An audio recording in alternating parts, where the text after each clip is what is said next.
Hello, my name is Rebel 808A, and I am talking about the Greenbelt scandal and specifically the Greenbelt Act today. As many of you know, the Auditor General of Ontario released a over 90-page report regarding the Greenbelt. In the report, there was highlighting that there was unethical practices. I'm just pulling up the sections.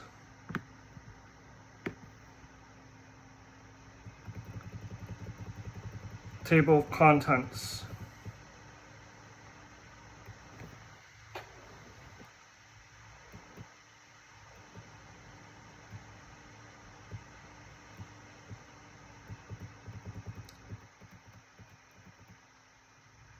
So the table of contents said Greenbelt imposed Greenbelt removals proceeded without evidence they were needed to meet housing goals.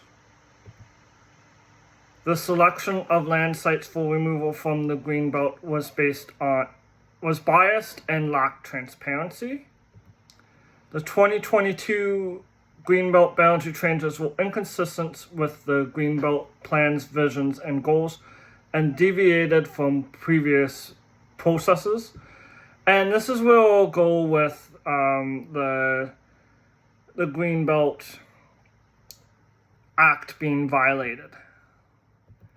The proposal to Cabinet did not clearly explain how land sites were identified, assessed, and selected for removal from the Greenbelt. Most of the land removed from the Greenbelt may not be ready for housing development in time to meet the government's goals.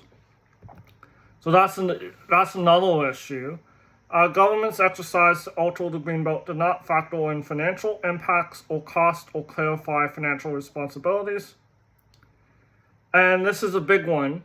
Government did not factor environmental and agricultural implications into the Greenbelt boundary changes, which are expected to result in adverse impacts.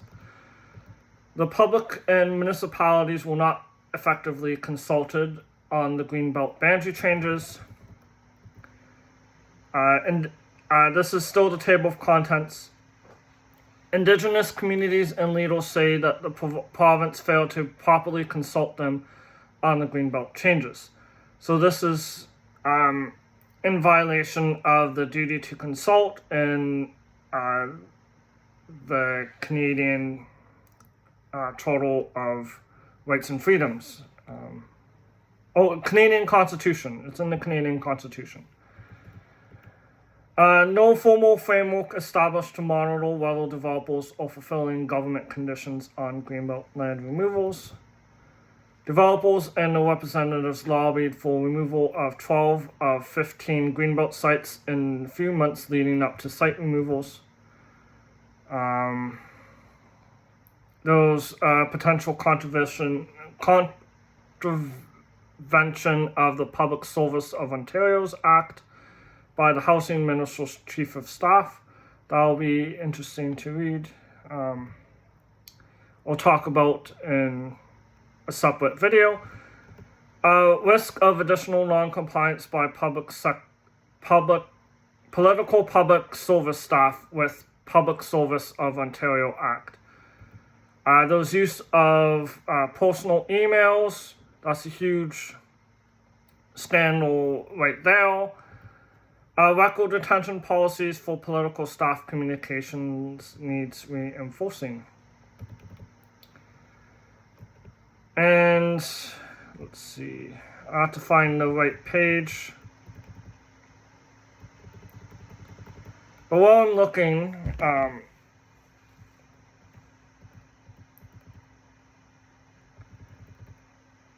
for the page,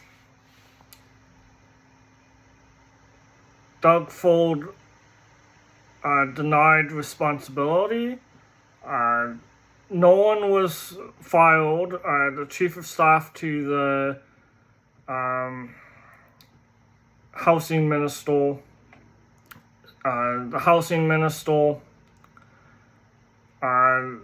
Doug Ford himself was not filed. And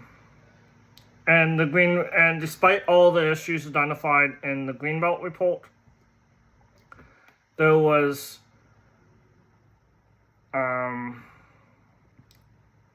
no indication.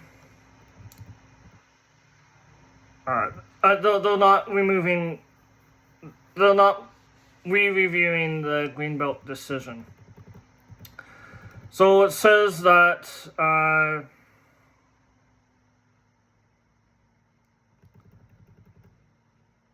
there was the Housing Ministerial Division did not know that the Greenbelt lands would be opened originally when those non-political staff and political staff within the ministry.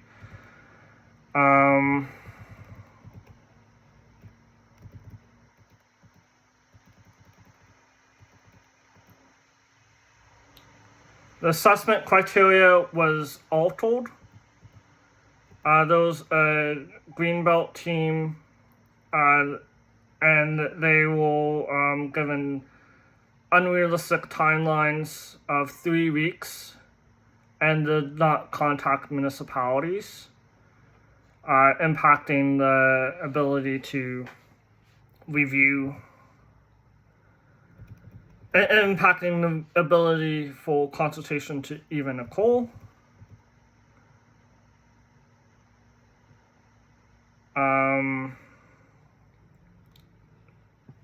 So some of the sites will change so that they didn't have to be adjacent or additional lands that were asked for or added for the removal.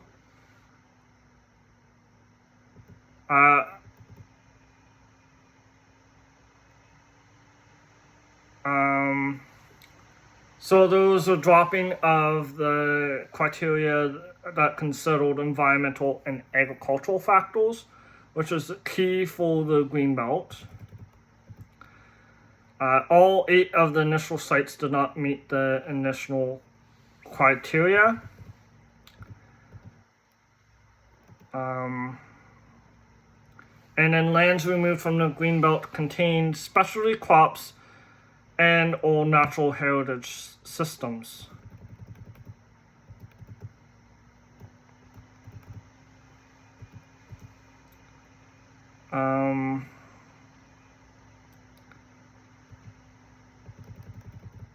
Let's see.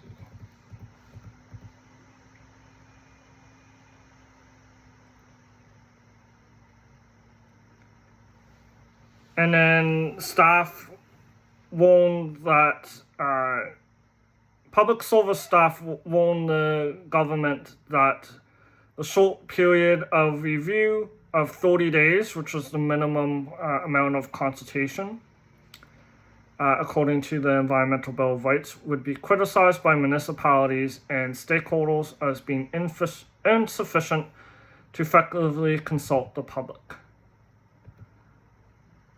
And there was incomplete and inaccurate notices.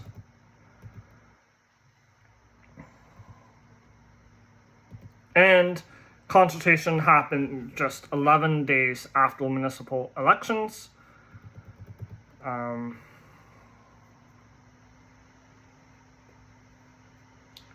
then there was no effective consultation of the public on repealing the Dufferin Rouge Agricultural Preserve Act.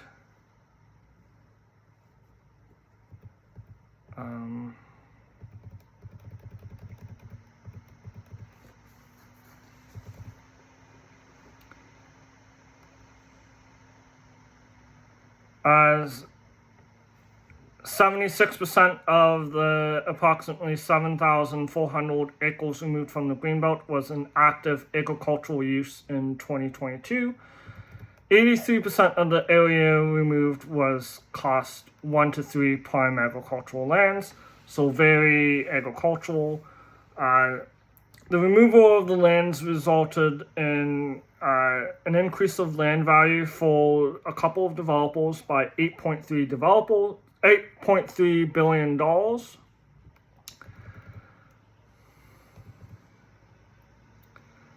And it was predicted that there would be significant adverse impacts on farmland, and as well as increased damage and degradation of natural heritage features. There's increased risk of being drained, cut down, or polluted, increased flooding, impairment of water quality, contribution to climate change, and reduced biodiversity. There's also 29 species at risk that live or likely to live in the removed sites. And then 110 wetlands have never been evaluated out of 117 that are included in the lands being removed.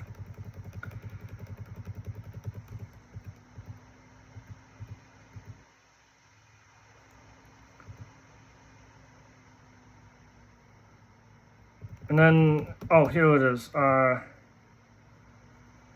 The addition, there was a requirement to have lands to not reduce the size of the Greenbelt. The problem is the addition of, and this is in the report, the addition of lands to the Greenbelt in 2022 were not based on natural boundaries and protected environmental functions, and the Housing Ministry did not evaluate the suitability of adding lands as an offset to removals. And that's from the report. So, yeah, the issue here is that because there was no proper evaluation of agricultural sites or wetlands or forest, the government did not increase the size of the Greenbelt as required. It says in the report, the Greenbelt Act prohibits an overall reduction in the Greenbelt area. And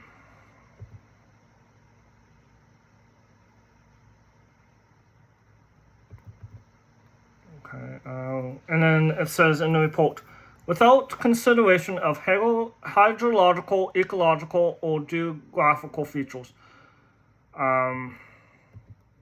urban river valleys additions do not result. It says further, urban river valleys additions do not result in meaningful protections. They are typically already protected by existing policies, regulations, and municipal designations, and are largely undevelopable, and do not contribute due to the steep terrain, flood risk, and do not contribute to agricultural land production,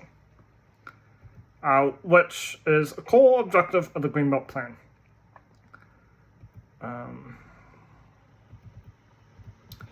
So it could be argued that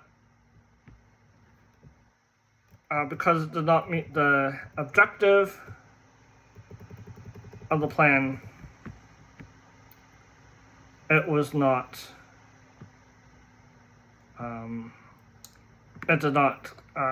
it violated the Greenbelt Act. So the Greenbelt Act, what does it say?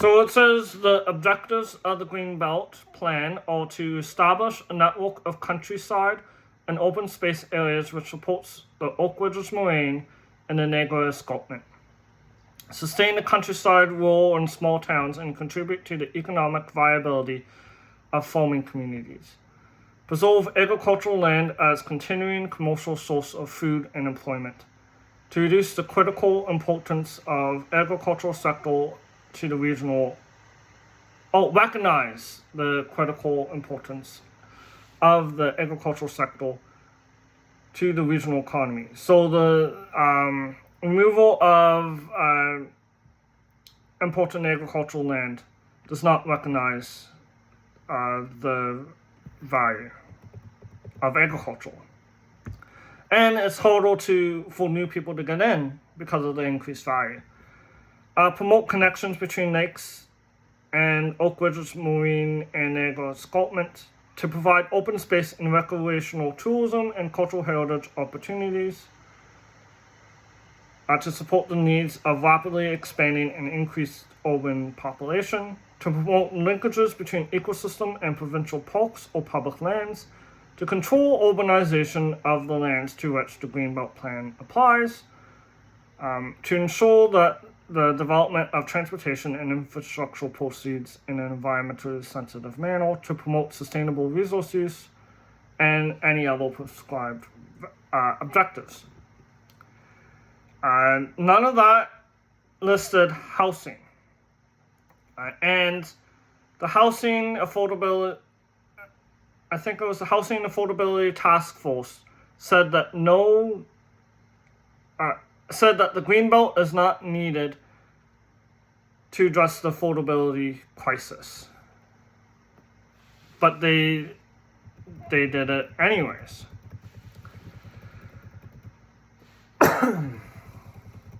And it was cited in the report.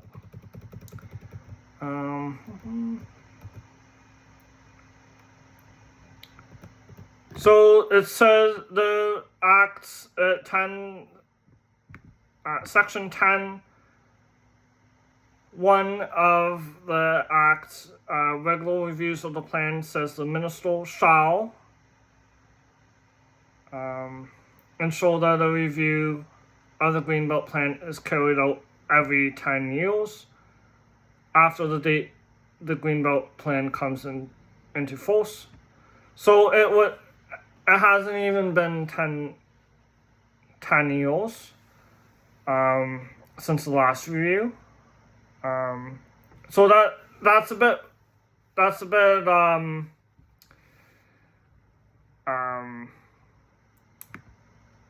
I don't think that's a clear violation.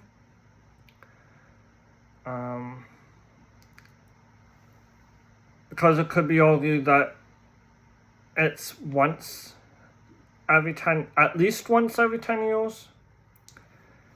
But there was changes to the Greenbelt. During the review under the section, the minister shall consult with any affected public bodies. The government didn't do that. Consult with the council of each municipality. Because there was because the council was newly elected, I don't think that condition was met. And the changes were made without even other ministries being involved, and experts ensure that the public is given an opportunity to participate in the review.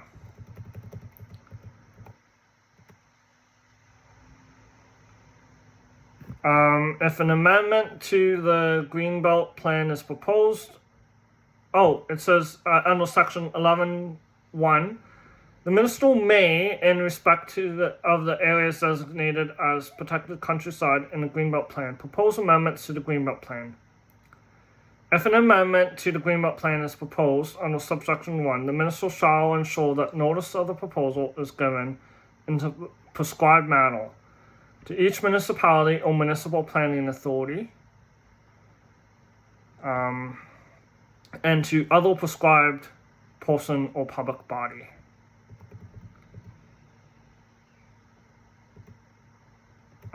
So I think this is a violation of the Greenbelt Act,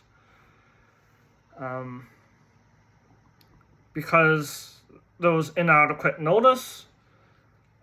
Changes were made without the involvement of municipalities. I think consultation is more inclusive of, like, you have to be consulted throughout the process, in my opinion. That might not be legal opinion, however, but the thing is, during the 30 days, it was a newly fresh council. Many of the council members have not met for the first time. So they didn't really have time to think about this.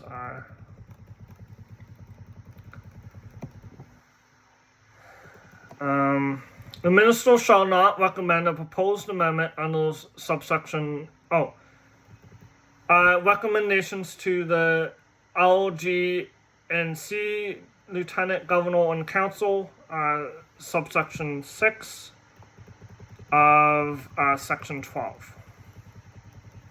The minister, upon receiving the written report of the hearing officer, shall consider the report and shall submit it to the Lieutenant Governor and Council with such recommendations in respect to the proposed amendment as the minister considers appropriate, which recommendations may vary from those set out in the report of the hearing officer. Subsection 7, the minister shall not recommend a proposed amendment under subsection 6 if the proposed amendment has the effect, keyword effect, of reducing the total land area within the Greenbelt Plan. Because there was no consideration of agricultural, environmental impacts, there was warnings of negative impacts on agriculture, and river valleys were used. I believe that this is a violation of the Greenbelt Act.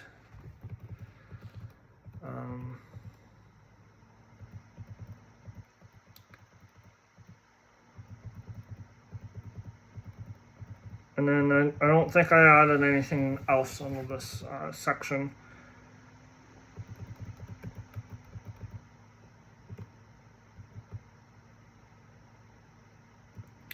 So, yeah, I will. I know that this is an ongoing issue. Land is. Environmental regulations are constantly under attack, and it's important to be vigilant about this. So I will continue making videos about the subject. I'll go through the environmental. I'll go through the Auditor General's report, some of the responses,